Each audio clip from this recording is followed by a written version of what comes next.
Cricket ലോകം ഒരിക്കൽ കൂടി IPL ആവേശത്തിലേക്ക് അടുക്കുകയാണ്. മാർച്ച് 22-നാണ് IPL തുടക്കമാവുക. IPL 18-ാം സീസണിൽ കിരീടം ലക്ഷ്യമിട്ട് റോയൽ ചലഞ്ചേഴ്സ് ബംഗളൂരു ഇറങ്ങുന്നത് പുതിയ ക്യാപ്റ്റന് കീഴിലാണ്. 11 കോടി രൂപയ്ക്ക് ടീമിൽ നിലനിർത്തിയ രജത് പാട്ടിദാറിനെ ക്യാപ്റ്റനായി RCB പ്രഖ്യാപിച്ചു. ഇതിനു മുൻപ് രജത് IPL ടീമിന്റെ ക്യാപ്റ്റനായിട്ടില്ല. എന്നാൽ മധ്യപ്രദേശിനെ സയ്യിദ് മുഷ്താഖ് അലി ട്രോഫിയിൽ ഫൈനലിലേക്ക് നയിക്കാൻ രജത്തിന് സാധിച്ചിരുന്നു. എന്തുകൊണ്ട് വിരാട് കോഹ്ലിയെ വീണ്ടും ക്യാപ്റ്റൻ സ്ഥാനത്തേക്ക് പരിഗണിച്ചില്ല എന്ന ചോദ്യമാണ് ഇതോടെ ഉയരുന്നത്.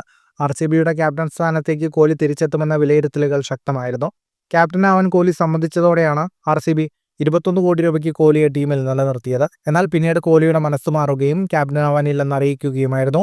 ക്യാപ്റ്റൻ സ്ഥാനം ഏറ്റെടുക്കാൻ നിർബന്ധിച്ച RCB കോഹ്ലിയുമായി ദീർഘമായ ചർച്ചകൾ നടത്തിയിരുന്നു. എന്നാൽ ഫ്രാഞ്ചൈസിയുടെ നിർബന്ധത്തിന് വഴങ്ങാൻ കോഹ്ലി തയ്യാറായില്ല. ഇതോടെയാണ് രജത് ക്യാപ്റ്റൻ സ്ഥാനത്തേക്ക് എത്തിയത്. 2011 മുതൽ 2021 വരെ കോഹ്ലി RCBയെ നയിച്ചിരുന്നു. എന്നാൽ കിരീടത്തിലേക്ക് ടീമിനെ എത്തിക്കാൻ കോഹ്ലിക്ക് സാധിച്ചില്ല. ഇതോടെ കോഹ്ലി ക്യാപ്റ്റൻ സ്ഥാനം രാജിവെച്ചു. ഫാഫ് ഡുപ്ലസിസ് ആണ് കോഹ്ലിയിൽ നിന്ന് RCBയുടെ ക്യാപ്റ്റൻ സ്ഥാനം ഏറ്റെടുത്തത്. ഡുപ്ലസിക്ക് കളിക്കാനാവാതിരുന്ന ഏതാനും മത്സരങ്ങളിൽ കോഹ്ലി ടീമിനെ നയിച്ചിരുന്നു. വരുന്ന IPL സീസണിൽ തന്റെ ബാറ്റിംഗിൽ കൂടുതൽ ശ്രദ്ധ കൊടുത്ത് കൂടുതൽ സ്വതന്ത്രമായി കളിക്കാനാണ് കോഹ്ലി ലക്ഷ്യമിടുന്നത്. രജത് പാട്ടിദാറിന് തന്റെ പൂർണ്ണ പിന്തുണ ഉണ്ടാവുമെന്നും കോഹ്ലി അറിയിച്ചു. കൂടുതൽ ക്രിക്കറ്റ് വാർത്തകൾക്കായി ഈ ചാനൽ ഇപ്പോൾ തന്നെ സബ്സ്ക്രൈബ് ചെയ്യൂ.